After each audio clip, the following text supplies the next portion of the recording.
Correcto. Entonces, sin más preámbulo, buenas tardes, mi nombre es Carlos Centeno, trabajo en el Hospital Hipólito Yrigoyen. Algunos seguramente ya me han conocido en estas 2 semanas. Eh, Como definición vigente, a partir del DSM-5, tenemos el trastorno neurocognitivo mayor, que clásicamente se ha denominado como demencia, cuando hay evidencias clínicas y por antecedentes de un declive cognitivo eh, en relación al estado basal del paciente previo, ¿no? De rendimiento intelectual, en uno o más dominios cognitivos, como los que ustedes aprecian acá entre paréntesis, y vamos a ir detallando. Entonces, mm, va definido por estas evidencias en el compromiso de la atención compleja, funciones ejecutivas, el aprendizaje y memoria, lenguaje, habilidades perceptuales motoras o la cognición social. Estas evidencias se tienen que basar en, por ejemplo, la preocupación del mismo paciente, ¿no? Porque no siempre, digamos, un paciente con demencia compromete la memoria, ¿no? Que es, si bien es cierto, el dominio más común, pero no siempre inicia por ese compromiso. Entonces, el propio paciente puede ir notando ciertos cambios que ya tienen un impacto en su actividad cotidiana o a partir de la información recabada del entorno más cercano de esta persona, ¿no? Que puede ser un familiar, compañeros de trabajo, etcétera. Y que al mismo tiempo este deterioro del rendimiento cognitivo esté documentado, además por un test o una evaluación neuropsicológica validada, estandarizada, o alguna otra evaluación clínica cuantitativa. Entonces, siempre y cuando se cumpla esto, estos déficits cognitivos deberían interferir con la autonomía del sujeto, del paciente, y que además deberíamos descartar la presencia de un síndrome confusional, que es uno de los diagnósticos diferenciales que pueden llevarnos a un diagnóstico errado. Entonces, estos son los dominios que hemos ido mencionando. Dice pues que el grupo etario más frecuentemente comprometido es aquel que está por encima de los 65 años, ¿no? 15% de las personas más de 65 años presenta en diferentes grados menoscabo cognitivo. Por lo tanto, dentro de los factores predisponentes o factores de riesgo asociados, sobre todo estos no reversibles, son la edad, el más importante. Pero tenemos como por ejemplo en la enfermedad de Alzheimer, siendo esta la enfermedad o la demencia primaria más frecuente, hay factores genéticos vinculados a ciertas lipoproteínas o a apolipoproteínas E, el sexo femenino, que es el grupo en el que se presenta con mayor prevalencia esta enfermedad, y antecedentes de factores de riesgo como hipertensión sistólica o exposición y acumulación de ciertos metales como el aluminio. Las demencias vasculares, por otro lado, necesitarían la presencia de algunos otros factores de riesgo cardiovascular, como diabetes, hipertensión, obesidad, dislipidemia, algunas arritmias, etc. Entonces, como ustedes van a ver en esta tabla, la etiología es diversa, ¿no? Hay enfermedades degenerativas, otras que pueden ser potencialmente curables o controlables, y de ahí que hay la subdivisión, ¿no? En las demencias primarias y las secundarias. Acá tenemos este gráfico que muestra que, por ejemplo, el control de ciertos factores asociados puede optimizar el rendimiento cognitivo de una persona, retardando o simplemente evitando la aparición de un deterioro cognitivo a cierta edad. Entonces acá tenemos, por ejemplo, el ejercicio, la reducción de la inflamación cerebral, reducción del daño encefálico, que puede ser a través de factores de riesgo vasculares, neurotoxinas o el estrés oxidativo, ¿no? Por ejemplo, aquí tenemos que tratar la diabetes, hipertensión, valores altos de lípidos o del colesterol sérico, disminuir la obesidad, ¿no? Por ejemplo, favorecer una rica red social, ¿no? Interacción social disminuye la posibilidad de que aparezca la demencia. Y por otro lado, refiriéndonos a este aspecto, el aislamiento social favorece o allana el terreno para que ésta aparezca. Tenemos, por ejemplo, aquí la distribución por grupos etarios, ¿no? De los factores de riesgo que están vinculados a la demencia. En adultos jóvenes menores de 45 años, la pobre educación se ha vinculado, ¿no? Con el desarrollo de la demencia. En adultos ya mayores, ¿no? Menores de 65 años, entonces la pérdida auditiva, un factor importante, y factores de riesgo cardiovascular también, ¿no? Y también en este grupo etario, los traumatismos cráneoencefálicos, el índice de masa corporal incrementado, sobre todo con niveles de obesidad. Y después de los 65 años ya otros factores, ¿no? Inclusive el aislamiento social, que ha cobrado mucha importancia, relevancia, se ha resaltado mucho esto a raíz de la pandemia, ¿no? Muchos ancianos o adultos mayores que han sido inexorablemente aislados para cuidarlos, ¿no? De un posible contagio, porque era un grupo muy vulnerable. Entonces, se han incrementado los casos de deterioro cognitivo, demencia, y algunos que tenían deterioro cognitivo leve, pues han visto agravada esta su situación. Hablando del género femenino, por ejemplo, hay la presencia o la vinculación con los estrógenos, ¿no?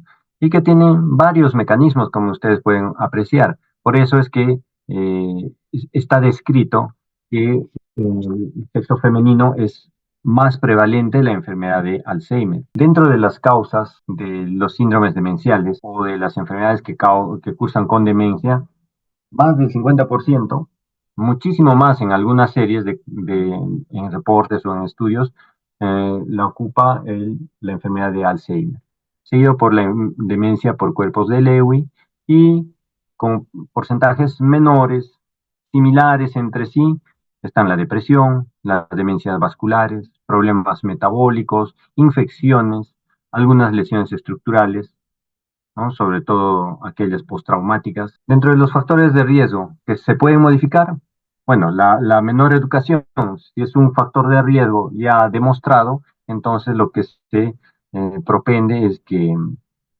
o hay que favorecer una, un mejor o el más óptimo nivel de educación en las personas, para que de esta manera estemos controlando este factor de riesgo a largo plazo. La hipertensión arterial, sobre todo referida a la presión sistólica, tener el objetivo de controlarlo por debajo o hasta valores de 130 milímetros de mercurio. Eh, Algo que es muy frecuente, sobre todo en nuestro medio, ancianos o adultos mayores con hipoacusia progresiva y a veces bilateral. Entonces, se soslaya esta necesidad del adulto mayor tratando de compensar, hablando más fuerte en ciertas circunstancias, pero eso es solo una compensación circunstancial. Este paciente está sometido a una privación sensorial auditiva, por lo tanto, esto constituye ya un factor de riesgo dentro de estos factores de riesgo modificables de altísimo peso, como vamos a ver en una diapositiva posterior. Y evitar, lógicamente, el trauma acústico, ¿no? En edades tempranas para que esto no se desarrolle eh, como un problema ocupacional inclusive. Tabaquismo, obesidad, como factores de riesgo cardiovascular, incluso el sedentarismo, la diabetes, ¿no? La depresión cobra una importancia también relevante. ¿Por qué? Porque sabemos que la depresión puede cursar con una liberación descontrolada de glucocorticoides y estos a su vez producir una alteración en la plasticidad neural a nivel de las áreas vinculadas con la memoria, ¿no? Áreas frontales y sobre todo los hipocampos temporales. Entonces, una depresión crónica no controlada o no bien manejada puede desencadenar en un deterioro cognitivo progresivo y, por qué no, en una demencia. Consumo de alcohol como sustancias tóxicas, los traumas encefálicos y la misma contaminación ambiental. Entonces tenemos estos dos grandes grupos que habíamos mencionado, las demencias degenerativas primarias y las demencias secundarias. Dentro del primer grupo, en esta subclasificación, la enfermedad de Alzheimer ya habíamos dicho que cobra mucha relevancia por su alta prevalencia, pero también existen otro tipo de demencias con degeneración primaria, ¿no? La frontotemporal, la atrofia posterior cortical, que tienen sus características individuales peculiares que pueden hacerla distinguibles de una enfermedad de Alzheimer. Factores de riesgo, la edad, como habíamos mencionado, para la mayoría de las demencias, hay influencias genéticas, ¿no? En este caso, la teoría poligénica, sabemos que hay varios cromosomas, varios genes en diferentes cromosomas involucrados, por lo tanto, la enfermedad de Alzheimer no se debe a una sola alteración genética, hay muchas, pueden coexistir inclusive. También el género femenino, eh, la educación, el nivel de instrucción también tiene mucho que ver y algunos factores de riesgo cardiovascular, así como el trauma craneal.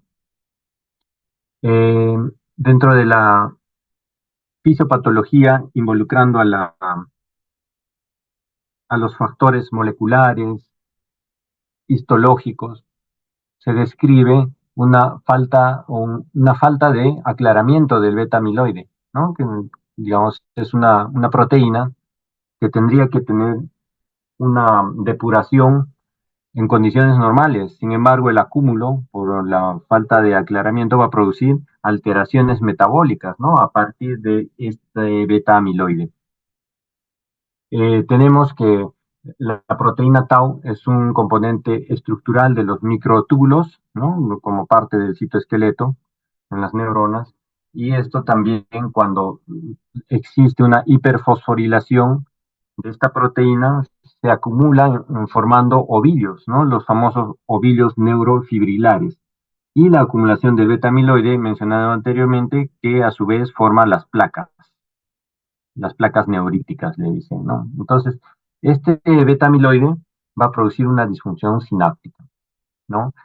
Está descrito que sabemos dentro de otros receptores de glutamato están los receptores NMDA, N-metil de aspartato, ¿no? En las membranas postsinápticas. Sabemos que el glutamato es un neurotransmisor excitatorio por excelencia. Sin embargo, el beta amiloide, anormalmente acumulado y no aclarado, promueve la internalización de estos receptores NMDA de glutamato y por lo tanto este glutamato excitatorio no tiene sobre qué estructura o qué receptor actuar. Este es uno de los mecanismos, ¿no? La disfunción sináptica. Este beta amiloide a nivel de las mitocondrias también produce, ¿no? Una alteración digamos, producto de esto se produce una apoptosis, ¿no? Por, digamos, alteración de la maquinaria energética celular y esto va a devenir en una muerte celular programada. Reacciones inflamatorias también, cuando estas placas de beta amiloide son fagocitadas por la microglia, que es un componente estructural, ¿no? del encéfalo. Se produce reacción inflamatoria con la producción de las citoquinas y esto va a producir daño neuronal. Entonces, el resultado va a ser muerte neuronal progresiva y de tal manera que, dependiendo de las estructuras encefálicas más comprometidas, el menoscabo neurológico y en este caso cognitivo se va a ir produciendo gradualmente. Acá tenemos algunas imágenes que describen algunas lesiones como hipotrofia o atrofia del parénquima encefálico en diversos cortes de una resonancia magnética. Entonces, un poco más de lo que habíamos visto, ¿no? Respecto al amiloide, todo va a sobrevenir en muerte neuronal y demencia. Acá la descripción de la anatomía patológica, el corte del hipocampo, ¿no? Es el que fundamentalmente se va a alterar en la enfermedad de Alzheimer. En las neuroimágenes funcionales eh, se pueden apreciar, ¿no? la, la hipofunción de ciertas áreas comprometidas en un paciente con demencia y observamos que en la demencia de Alzheimer hay más hipofunción cortical, sobre todo frontotemporal, con una hipotrofia también del parénquima cerebral. Las demencias plus, denominadas así porque se describe las características de una demencia pero asociadas a otro tipo de manifestaciones neurológicas, como en la demencia con cuerpos de Lewy. Hemos resaltado aquí porque dentro de este grupo es una de las más frecuentes, pero también se asocia o está emparentada a la demencia por enfermedad de Parkinson, eh, cuya manifestación, digamos, que no atañe al deterioro cognitivo, son problemas extrapiramidales, es decir, trastornos del movimiento, parkinsonismo. Ambos cursan con parkinsonismo. Una característica diferencial entre estos dos, la demencia con cuerpos de Lewy y la demencia de la enfermedad de Parkinson, sería que la primera debuta con deterioro cognitivo y progresivamente, a medida que la enfermedad avanza, recién aparecen las manifestaciones extrapiramidales, es decir, el parkinsonismo. Y en la enfermedad de Parkinson sucedería lo contrario, ¿no? Donde eh, a un inicio se presentan los síntomas del parkinsonismo, ¿no? Trastornos del movimiento, rigidez, bradicinesia, temblor en reposo, la típica asimetría, y a medida que pasa el tiempo y se agrava la situación motora del paciente, aparecen los signos de demencia. Eh, Esto no es absolutamente exacto, pero es una tendencia. ¿Por qué les digo? Porque existen síntomas o manifestaciones no motoras de la enfermedad de Parkinson y una de ellas son los trastornos depresivos o afectivos y en otros casos el deterioro cognitivo, pero que normalmente de inicio no llega a la demencia, sino ya posteriormente. Entonces, ahí la diferencia. Y las otras formas de enfermedad, ¿no? Que se van a asociar a ataxias, por ejemplo, en este caso, demencias frontotemporales asociadas a parkinsonismo, ¿no? Una coexistencia de dos tipos de demencias, ¿no? La degeneración corticobasal, también con trastornos de movimiento, la parálisis supranuclear progresiva, que también cursa con parkinsonismo, pero sobre todo asociado a alteraciones de la mirada vertical.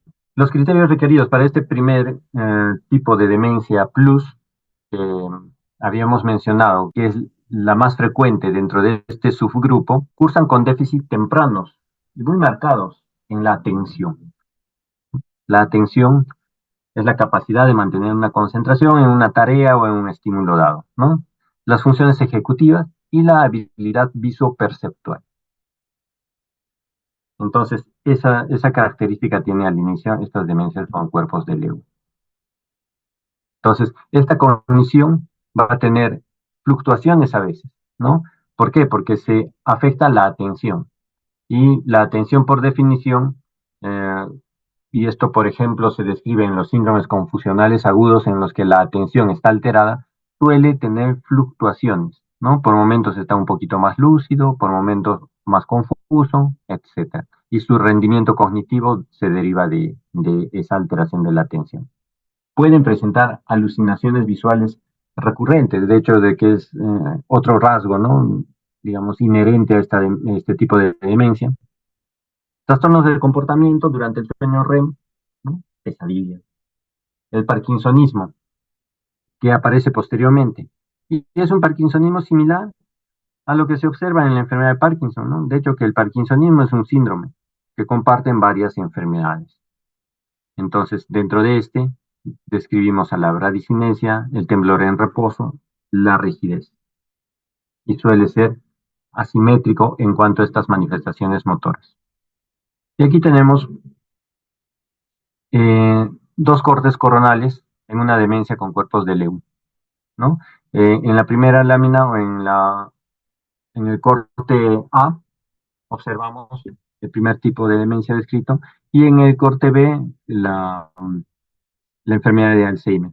Y notemos que en la enfermedad de Alzheimer el grado de hipotrofia cortical a nivel frontal y temporal sobre todo es mucho más marcado con respecto a la demencia con cuerpos de Lewy y tiene otra fisiopatología. Dentro de las demencias estas degenerativas primarias, podemos clasificarlas por grupos etarios, ¿no? La de inicio precoz, antes de los 65 años, y la de inicio tardío, después de esta edad. Incluso algunos pueden clasificar las demencias juveniles, ¿no? Que estarían por debajo de los 45 años. Entonces, ¿qué características guarda? Afectación precoz de la memoria, es un rasgo, digamos, muy característico de este grupo de demencias degenerativas primarias. Luego sobreviene el deterioro múltiple y progresivo de las funciones superiores, es decir, abarcan más de un dominio cognitivo. Pueden aparecer síntomas psiquiátricos o conductuales y lógicamente que todo esto en su progresión va a comprometer la independencia del individuo para las actividades personales o de la vida diaria. Dentro de las secundarias, el otro gran grupo de demencias, aquí tenemos pues una amplia variedad, ¿no? Y hemos subclasificado, por ejemplo, en las de origen vascular, aquellas vinculadas con enfermedades cerebrovasculares, ¿no? Eventos isquémicos previos, uno o varios, el curso de una enfermedad aterosclerótica crónica de pequeño vaso, etcétera. Incluso los eventos hemorrágicos, que en algún momento pueden aparecer, o varios eventos hemorrágicos a lo largo de algunos años, pueden producir deterioro de ciertas funciones cerebrales y con ello se presenta la demencia. Infecciones, no solamente las infecciones agudas como las producidas, por ejemplo, por el virus herpes simple, ¿no? Con la encefalitis herpética, que puede producir un daño parenquimal cerebral, sobre todo a nivel de localización frontotemporal, y suele ser simétrica, o sea, bilateral, sino también tenemos otro tipo de infecciones crónicas, como la infección por VIH, y de hecho que se describe en el SIDA, la conocida o el conocido complejo demencia-SIDA, ¿no? Porque en algún momento de la evolución de la enfermedad, sobre todo cuando no tiene un buen control, ¿no? De la carga viral, ¿no? El CD4 no está corregido, ¿no? Por abandono o, o incumplimiento del tratamiento antirretroviral, entonces puede desencadenar en demencia. Las hidrocefalias de cualquier etiología, ¿no? Postraumáticas, postinfecciosas, etcétera, también pueden cursar con deterioro cognitivo, ¿no? Sobre todo si esta hidrocefalia no ha sido identificada oportunamente y corregida, ¿no? Muchas veces necesitan un sistema de derivación ventrículo-peritoneal y por consiguiente se evitaría la progresión de esta hidrocefalia con el desplazamiento y la compresión y la afectación estructural del parénquima cerebral. Manifestaciones metabólicas endocrinas como distiroidismos, enfermedad de Wilson, por ejemplo, que tiene que ver con los depósitos de cobre, ¿no? Estos se dan pues de forma irreversible, ¿no? Primero afecta a nivel de parénquima hepático, pero cuando llega al cerebro suele ser ya un estadio irreversible. Entonces es importante el diagnóstico oportuno precoz. Dentro de las causas carenciales, tenemos, por ejemplo, la deficiencia de vitamina B12 o de tiamina. La B12, por ejemplo, ¿no? Que es mucho más conocida y más frecuente. Entonces, también podemos tener, y de la tiamina, ¿no? En el caso de los pacientes con alcoholismo crónico, ¿no? Se ha descrito la encefalopatía de Wernicke y el trastorno psicótico de Korsakoff. Entonces, por carencia de vitamina de la tiamina. Entonces, también puede conducir a una demencia. Las causas traumáticas que pueden o no inducir una hidrocefalia, simplemente un traumatismo cráneoencefálico con sangrado parenquimal o con lesión axonal difusa, también es una causa importante. La esclerosis múltiple, como representante de las enfermedades desmielinizantes en el grupo de los trastornos autoinmunes. Y los tóxicos, exposición a metales pesados, ¿no? Como parte de enfermedades ocupacionales o exposición a drogas ilícitas también. Entonces, dentro de las demencias vasculares, son aquellas que están vinculadas a alteraciones de origen vascular, ¿no? Infartos, por ejemplo, cuya distribución puede ser a nivel cortical, subcortical, la enfermedad de Binswanger, que viene a ser la leucoariosis, es decir, la gliosis secundaria a problemas vasculares ateroscleróticos de pequeños vasos. y las demencias talámicas, ¿no? Entonces, según la localización, también van a tener ciertas manifestaciones clínicas. Por ejemplo, un problema asociado a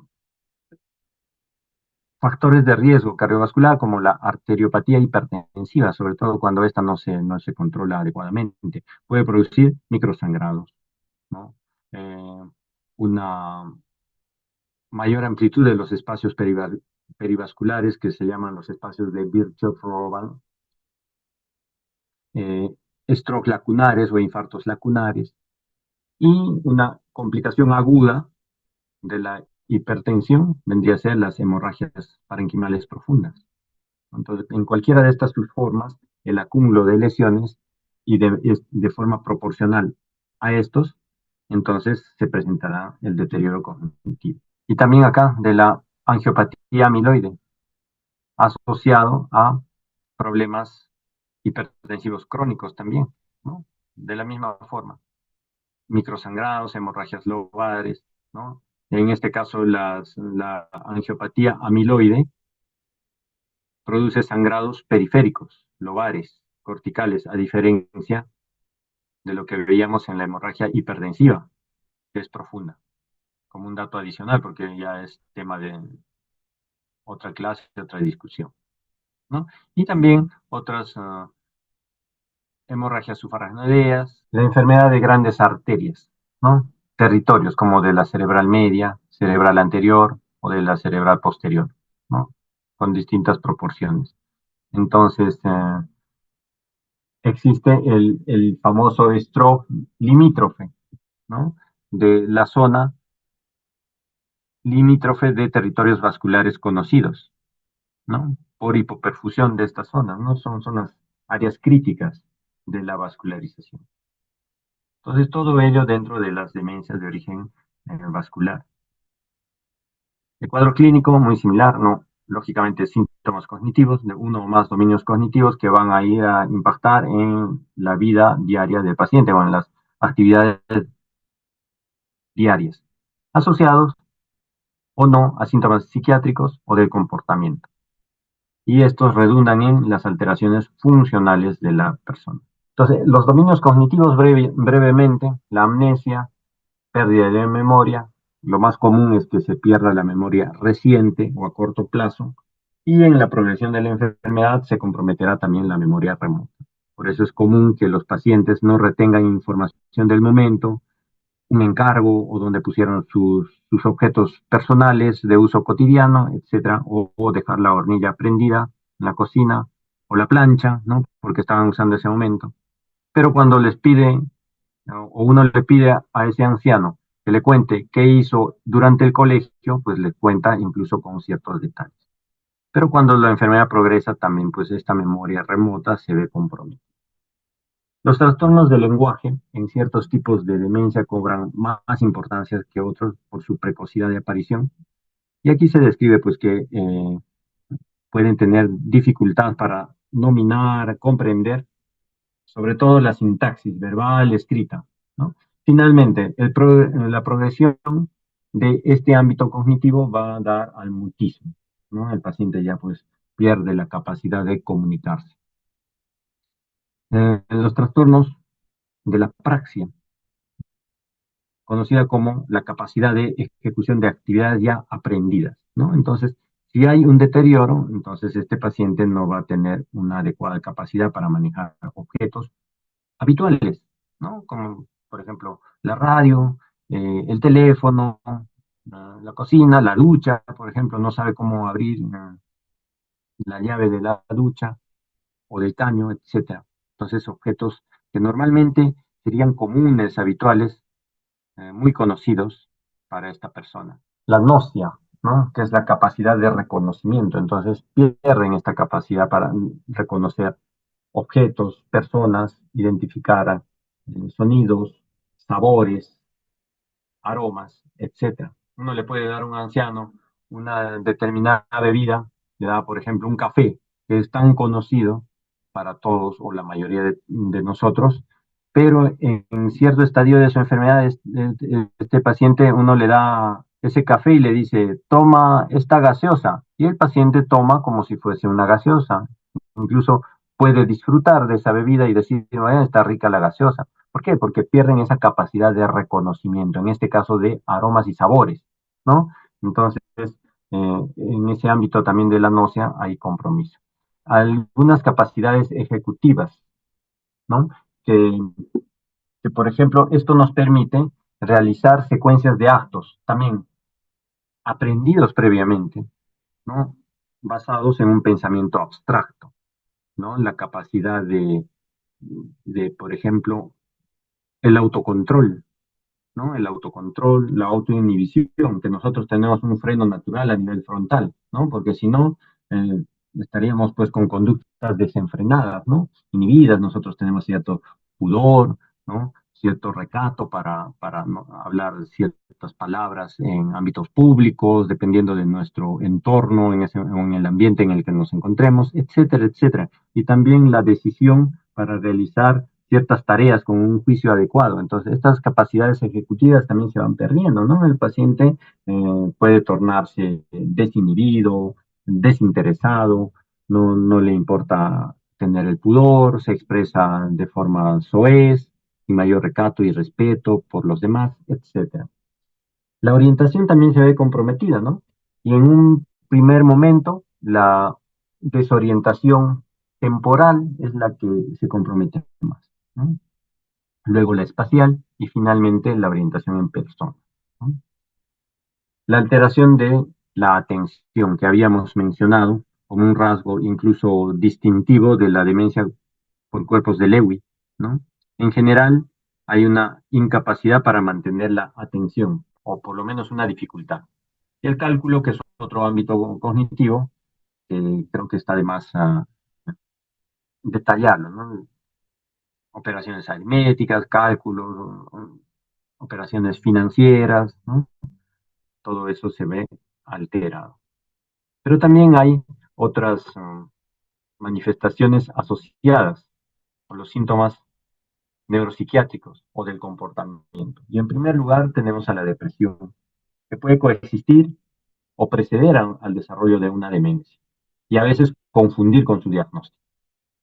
En algunas situaciones podemos tener un paciente con una depresión crónica y que su rendimiento intelectual se ha visto afectado en cierta forma, sobre todo la atención y la memoria reciente, y se puede catalogar como una demencia, sin serlo, ¿no? Porque habíamos dicho que puede enmascarar una demencia. Pero también puede coexistir, es decir, un paciente ya con un diagnóstico de deterioro cognitivo mayor puede en el curso de su enfermedad presentar depresión, la cual puede agravar su cuadro clínico, su autonomía, su función, el cumplimiento de su medicación, su vida personal, etcétera. Entonces es importante identificar también estos aspectos para poder controlarlos de la mejor manera. Y de hecho que hay pacientes que mejoran su rendimiento intelectual cuando mejora este problema afectivo.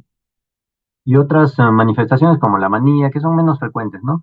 Ideas delirantes, que, bueno, dentro de los trastornos del comportamiento pueden tener este tipo de ideas, sobre todo de robo, se vuelven más suspicaces, ¿no? Echan la culpa de la pérdida de algún objeto personal a su entorno más cercano, incluso a familiares, ¿no? Alucinaciones, sobre todo las de tipo visual, falsos reconocimientos también, ¿no? Cambios de la personalidad, sobre todo se acentúan aquellos rasgos previos, ¿no? Si el paciente ha sido muy disciplinado, de repente muy puntual, bueno, se va a acentuar esto, ¿no? Se vuelven muy exigentes, demandantes, ¿no?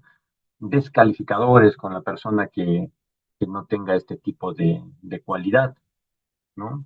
Personas que son verborreicas, alegres, se tornan mucho más, ¿no? O sea, sus rasgos previos suelen acentuarse. Trastornos de comportamiento propiamente, como el vagabundeo, ¿no? Conducta errática, comportamientos repetitivos, estereotipados, se ponen a hacer alguna actividad, incluso doméstica, y la vuelven a hacer ¿no? Como ordenar determinados objetos, ¿no? En su oficina, en la sala, en su dormitorio, y lo vuelven a hacer, vuelven a desordenar y lo vuelven a ordenar. Trastornos de la alimentación, ¿no?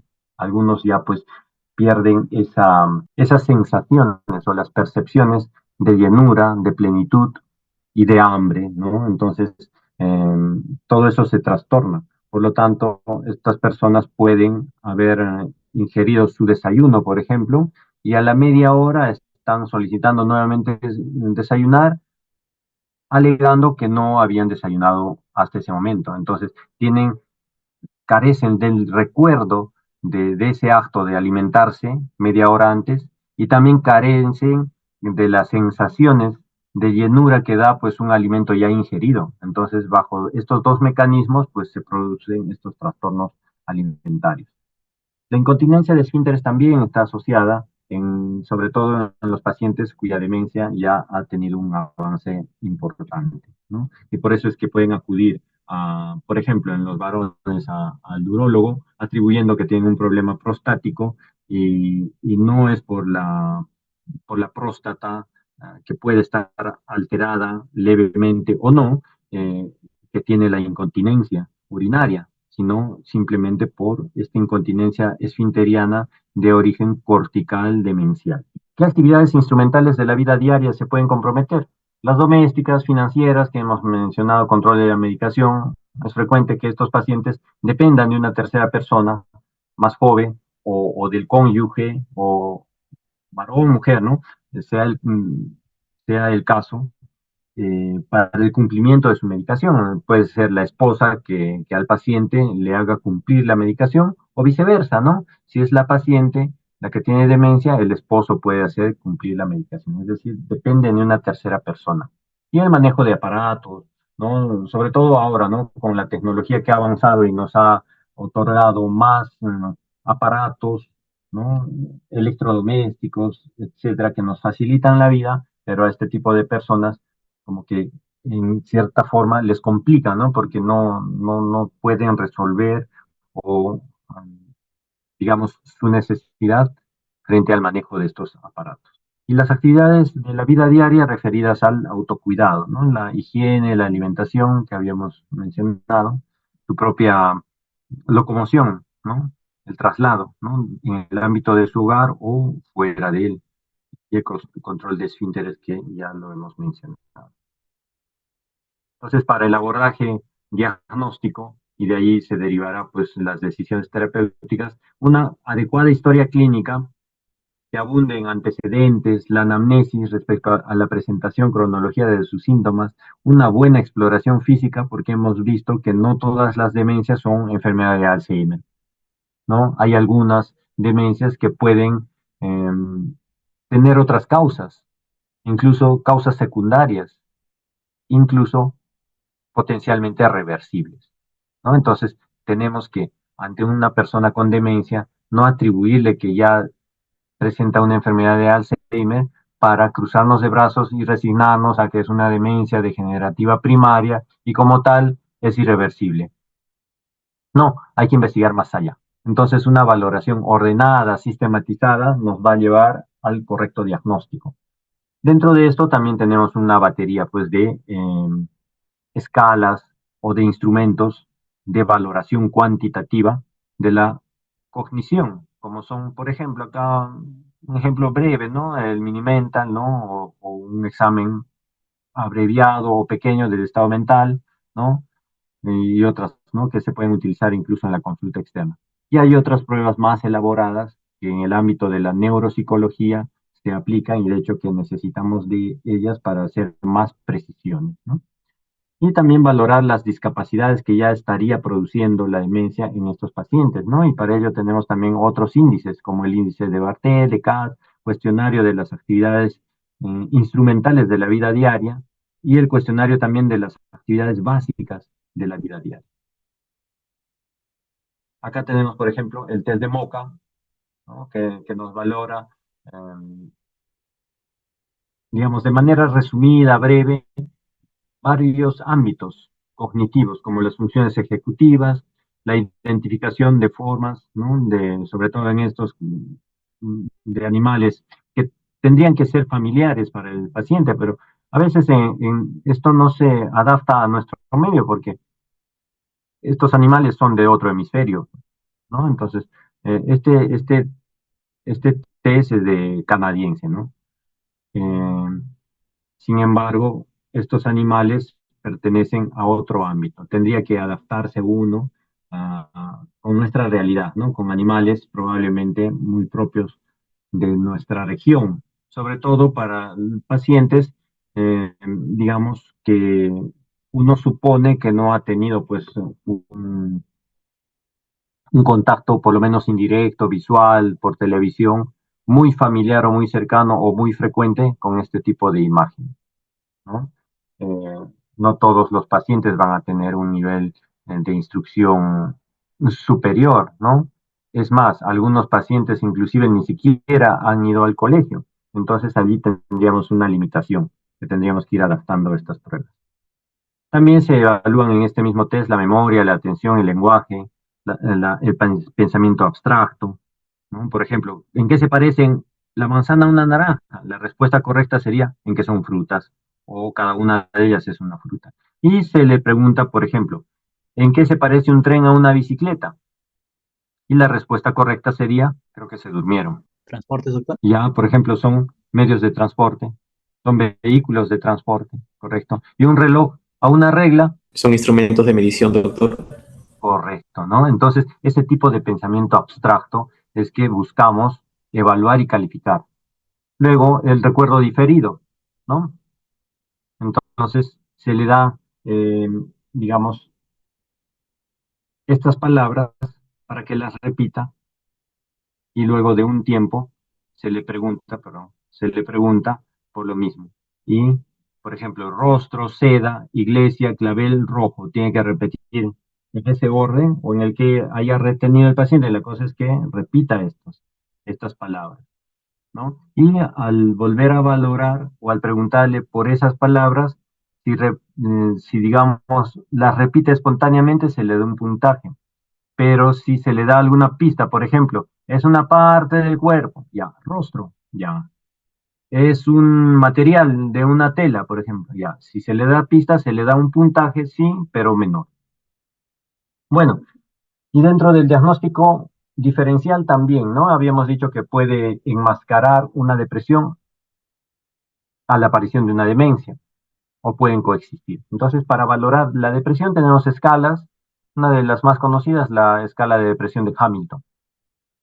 Habíamos dicho que la entrevista familiar es muy importante porque ellos nos van a dar datos muy confiables, ¿no? Incluso mucho más confiables que los que seguramente en algún momento el paciente pueda dar, ¿no? Por ejemplo, el paciente puede decir, sí, tomo mi medicamento todos los días, doctor, sí, tal como usted me ha dicho. Y el familiar dice no, porque no quiere tomar, porque a veces se olvida. Yo le dejo y se olvida. Y cuando vuelvo, encontré las pastillas que le dejé en su mismo lugar, al lado de su individual, en su mesa, por ejemplo, ¿no? Entonces, cosas así. Entonces, la información a la familia y la entrevista a la familia es fundamental.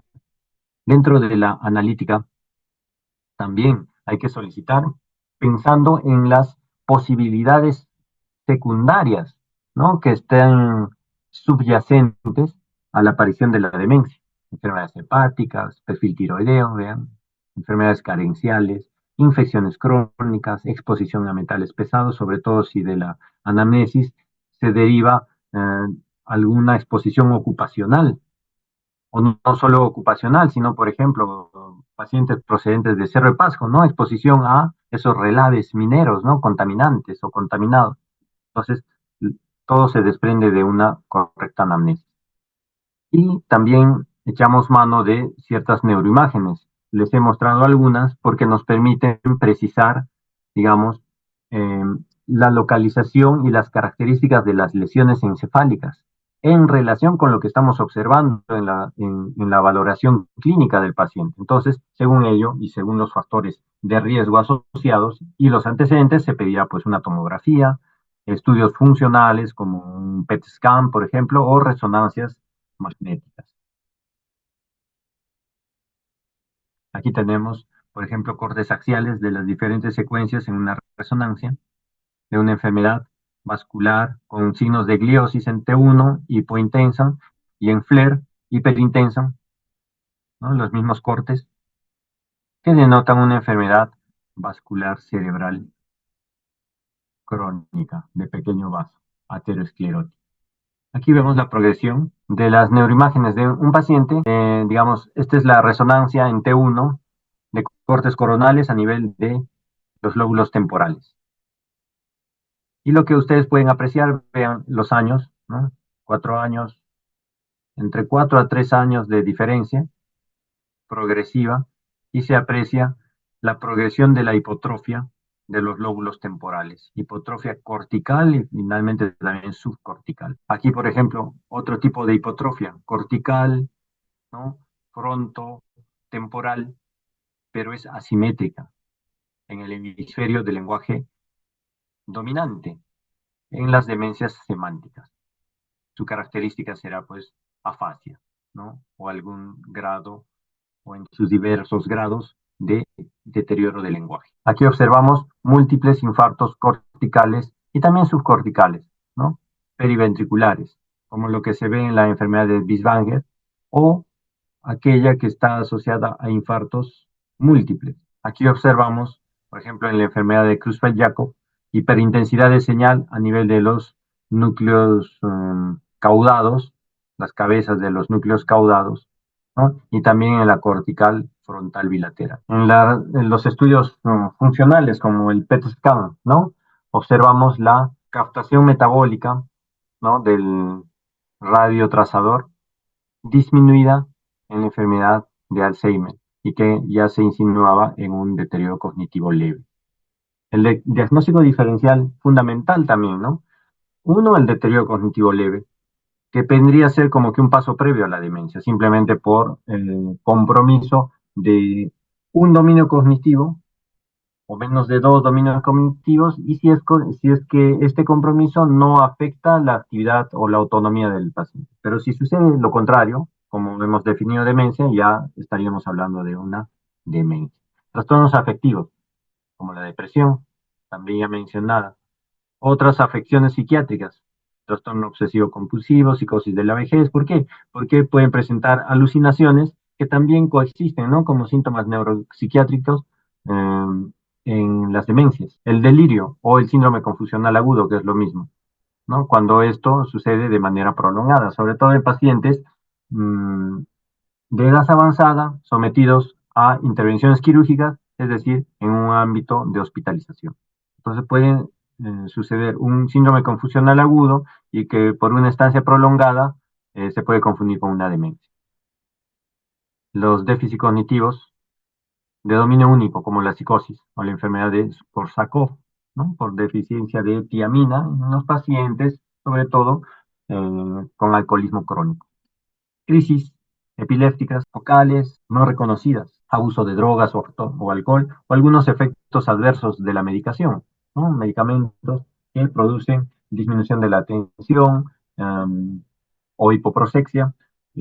También pueden causar afectación de la memoria, ¿no? Aquí tenemos un ejemplo muy cotidiano, como el uso de clonazepam de forma prolongada en estos adultos mayores puede menoscabar la cognición. ¿Qué aspectos debemos tener muy en cuenta, ¿no? Definido así como las banderas rojas, ¿no? El inicio joven. ¿Qué es lo que nos debe llamar la atención cuando este deterioro empieza en edades más tempranas de lo que habitualmente se describe? Por ejemplo, las demencias frontotemporales o enfermedades de Alzheimer, ¿no? En personas más jóvenes de lo habitual. Nos debe llamar la atención, sería como un signo de alarma, ¿no? Para investigar más situaciones asociadas a esta enfermedad. La progresión rápida, ¿no? Que también nos debería llamar la atención, como en el caso de la enfermedad de priones, ¿no? La enfermedad de Creutzfeldt-Jakob, también denominada anteriormente como la demencia rápidamente progresiva. Incontinencia temprana, otros signos autonómicos también tempranos, déficit neurológicos focales, ¿no? Porque estaría hablando de una alteración estructural no difusa, sino, como su nombre indica, focal.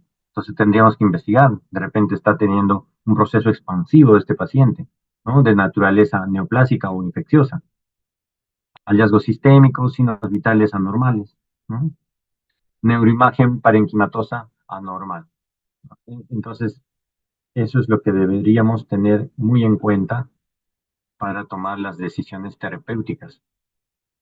Y este abordaje terapéutico va a estar basado en dos ámbitos, el farmacológico y las intervenciones generales.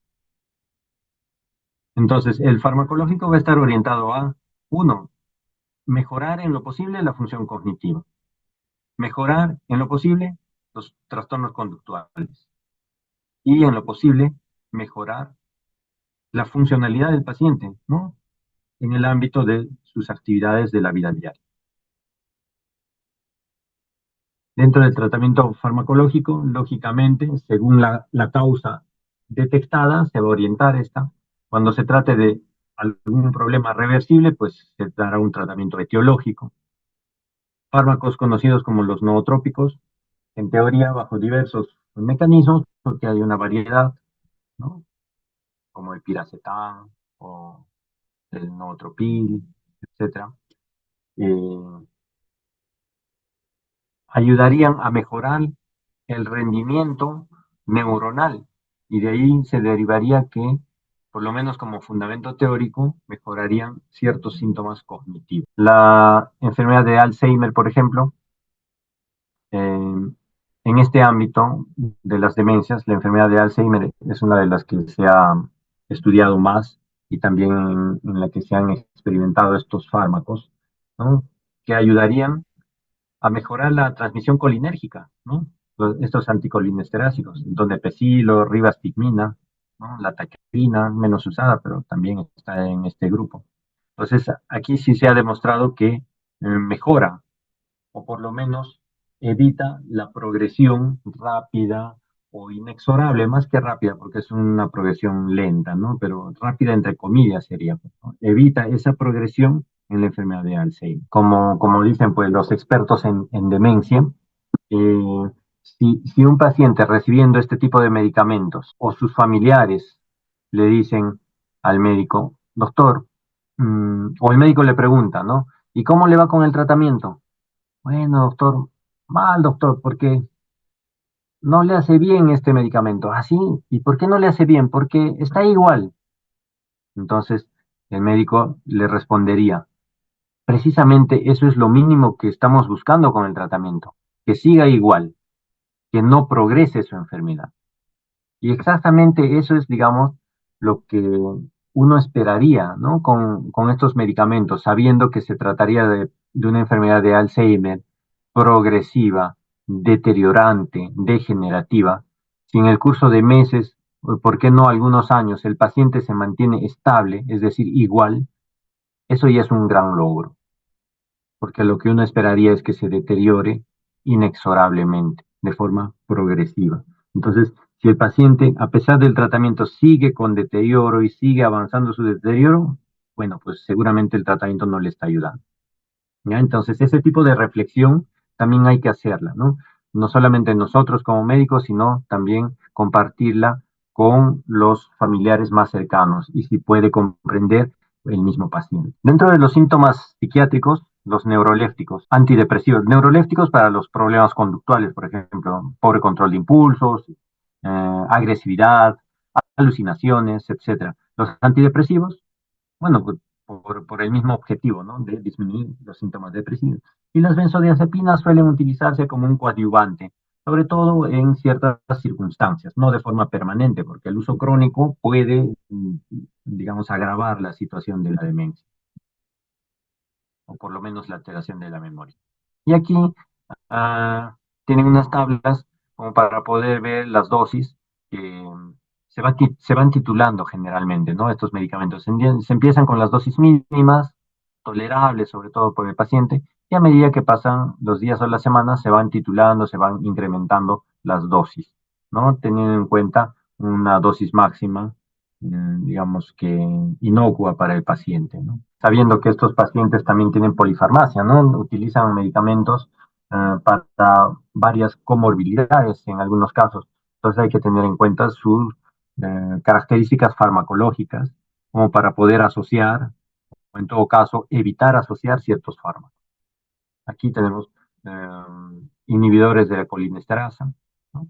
Donde el pecilo es más comúnmente usado, pero también tenemos ribastimina, galantamina y la memantina como otro fármaco con otro mecanismo de acción, ¿no? Es un antagonista de los receptores NMDA de King, del glutamato, ¿no? Para evitar ese mecanismo que puede desencadenarse, que vendría a ser la excitotoxicidad. Entonces, bajo ese mecanismo, la memantina también ayudaría a este grupo de pacientes con demencia, sobre todo los pacientes con enfermedad de Alzheimer, ¿no? Aquí su mecanismo de acción, ¿no? Algunos tienen metabolismo hepático, la ribastimina y la memantina no tienen metabolismo hepático, cuales se unen a las proteínas, compitiendo con las proteínas con otros fármacos, por ejemplo, ¿no? Incluso algunos antiepilépticos, bueno, diversidad de fármacos. El donepezilo puede competir con las proteínas. De tal manera que este perfil farmacológico de los medicamentos hay que tenerlo en consideración. Dentro de las drogas, por ejemplo, neurolépticas, ¿no? Los atípicos, y acá tenemos uno del clásico, ¿no? El haloperidol, que inclusive se utiliza vía parenteral para los problemas de agitación, psicosis, ¿no? En el momento más agravado de esta agitación se puede utilizar vía parenteral. También hay presentación en gotas. Tenemos los fármacos inhibidores de la recaptación de serotonina, ¿no? Con el objetivo de disminuir los síntomas depresivos, ¿no? La sertralina es un fármaco bastante seguro, inclusive en este grupo etario, ¿no? En los ancianos es muy seguro, con pocos efectos adversos, poca interacción. El escitalopram es otro, ¿no? Una droga un poco más moderna, que también tiene poca interacción medicamentosa. Se pueden utilizar antidepresivos tricíclicos, sobre todo si es que digamos, se busca controlar la depresión, pero pues suelen tener efectos colaterales porque tienen mecanismos de acción un poco más amplios, más extensos, ¿no? Muchos objetivos o target, ¿no? Acá tenemos la mirtazapina, por ejemplo, ¿no? Que como un medicamento antidepresivo puede utilizarse, pero también con otro objetivo, incluso simultáneo, como decir, matar dos pájaros de un tiro. Se utiliza en los pacientes que padezcan de insomnio, que es frecuente en ancianos y con demencia también. Entonces se les dan dosis diarias nocturnas y funciona como un inductor muy efectivo del sueño, le da mejor calidad de sueño a esa persona y también mejoraría bajo otro mecanismo la depresión o los síntomas depresivos. ¿De acuerdo? Entonces hay que individualizar la decisión terapéutica farmacológica de los pacientes. Entonces acá un poco más de los mecanismos de las tablas anteriores, solo que bajo otra forma nada más es esta tablita, pero tiene un mensaje similar. Claro, acá se habla de la memantina XR, ¿no? Formas de presentación más modernas, de liberación prolongada. Tenemos, por ejemplo, al haloperidol, que hay que tener en cuenta los potenciales efectos adversos de ciertas drogas, es decir, no podemos usar alegremente cualquier medicamento en cualquier paciente. No, si es un paciente que tiene, por ejemplo, una demencia asociada a la enfermedad de Parkinson, evitaremos utilizar el haloperidol. ¿Por qué? Porque uno de sus efectos colaterales es el parkinsonismo, es decir, agravaríamos la propia enfermedad de Parkinson del paciente. En este caso, si necesitamos un neuroléptico, podríamos utilizar la quetiapina, que no tiene efectos extrapiramidales, ¿no? Por lo menos así comparables con el haloperidol, pues no. Entonces, incluso se utiliza en pacientes con enfermedad de Parkinson. El problema que puede producir efectos de sedación. Te digo el problema, entre comillas, como diría un cantante, ¿no? El problema no es problema. ¿Por qué? Porque esto podemos utilizar en pacientes que cursen con insomnio. Entonces, igual, ¿no? Disminuimos la psicosis, la irritabilidad, la agresividad, las alucinaciones en este paciente y de paso en la noche le producimos sedación y, y un sueño más placentero y de mejor calidad, más fisiológico para el paciente. Las benzodiazepinas también se pueden utilizar. El problema que pueden producir letargia, confusión, ataxia y sobre todo esto, ¿no? Dependencia y tolerancia. Hay que tener en cuenta con el uso crónico de las benzodiazepinas. La pimavanserina, ¿no? Se utiliza, ya ha sido aprobado por la FDA, ¿no? Se utiliza para la psicosis o alucinaciones en el ámbito de las enfermedades por Parkinson, ¿de acuerdo? Es un medicamento seguro y que no tiene efectos extrapiramidales, como sí podría ser el haloperidol o la risperidona inclusive también, ¿no? Dentro de las otras intervenciones, ya vimos las farmacológicas, ahora las medidas generales, ¿no? Las más cotidianas, en teoría las más fáciles, las más domésticas, podrían llamarse así, pero no por ello son menos importantes. Incluso en algunos casos son más importantes que la intervención farmacológica. Hay que atender las necesidades básicas de la vida diaria, medidas de seguridad específicas, ¿no? Han visto incluso en algunos domicilios o en las casas de reposo, las famosas casas de reposo, el uso de rampas, barandas, incluso en los servicios higiénicos, ¿no? Para otorgarle todas las medidas de seguridad posible a esas personas que ya tienen un compromiso de sus actividades de la vida diaria.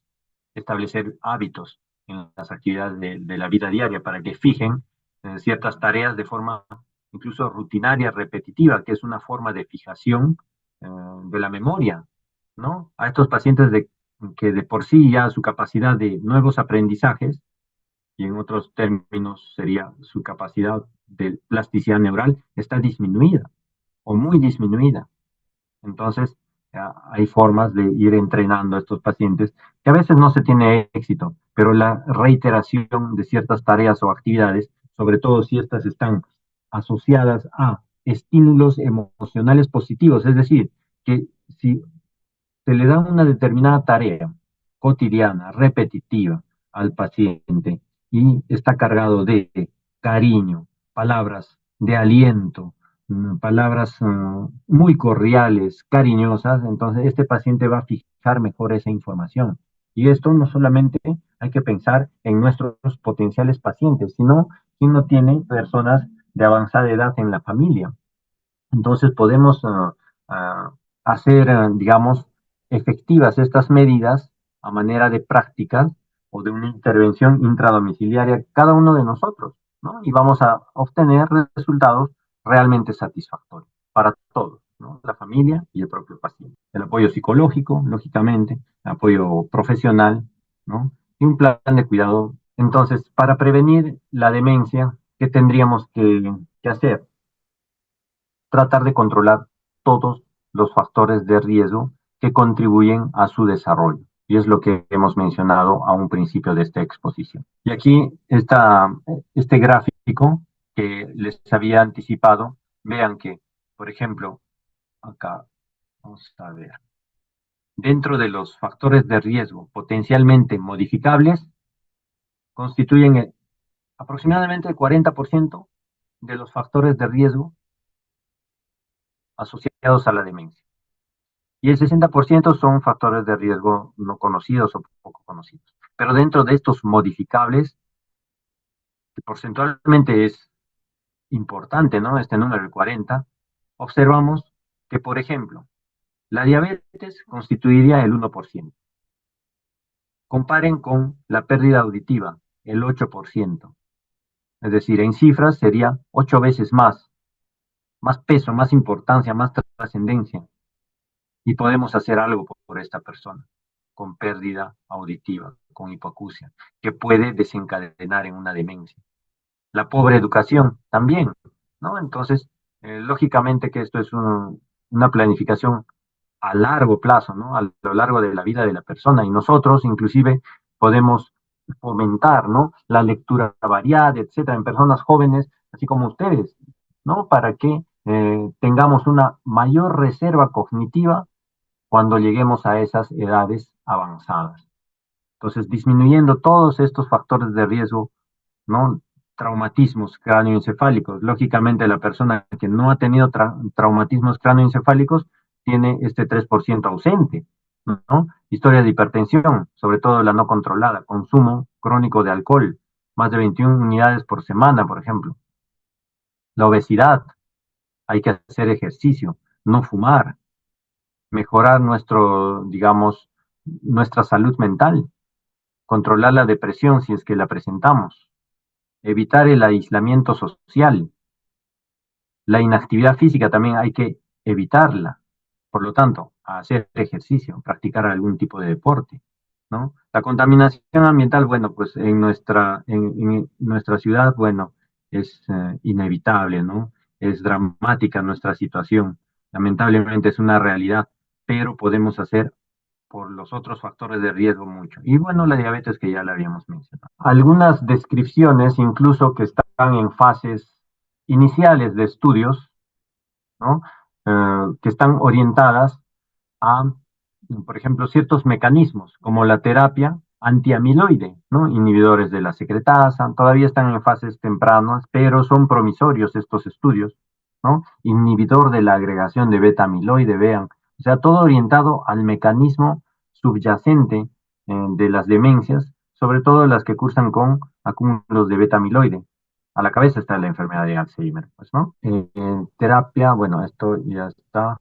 Terapia anti-tau, la proteína tau hiperfosforilada, que es la nociva para las neuronas, ¿no? También se está proponiendo, ¿no? Modificadores de la fosfatasa, inhibidores de la quinasa, inhibidor de la agregación de tau, estabilizador del microtúbulo, porque la proteína tau es constituyente estructural de los microtúbulos, etcétera, ¿no? La inmunoterapia, ¿no? Contra esa tau, se están postulando vacunas, algunas están en fases un poco más avanzadas, ¿no? Como fase 3, inhibidor de la agregación de tau, terapia antineuroinflamatoria, ¿no? Moduladores de la microglia, ¿no? Que son los macrófagos, ¿no? En el sistema nervioso central, para evitar esa cascada proinflamatoria, destructiva para nuestras neuronas, moduladores astrocíticos, agentes neuroprotectores, ¿no? También descritas como algunos fármacos antiepilépticos como el levetiracetam, gabapentina, que están en fase 3, fase 4 ya, ¿no? Ya próximamente. Y modificadores de los receptores NMDA, también en fases tempranas todavía de estudio. Ven que hay, digamos, estudios promisorios que seguramente con el paso de los meses y los próximos años irán surgiendo nuevos fármacos que nos pueden ofrecer nuevas oportunidades, opciones de mejorar la calidad de vida de nuestros pacientes, de nuestros familiares y, ¿por qué no?, de nosotros mismos, ¿no? Cuando estemos en esas edades. Entonces, hay estimulaciones no farmacológica, intervención no farmacológica como los estimuladores, ¿no?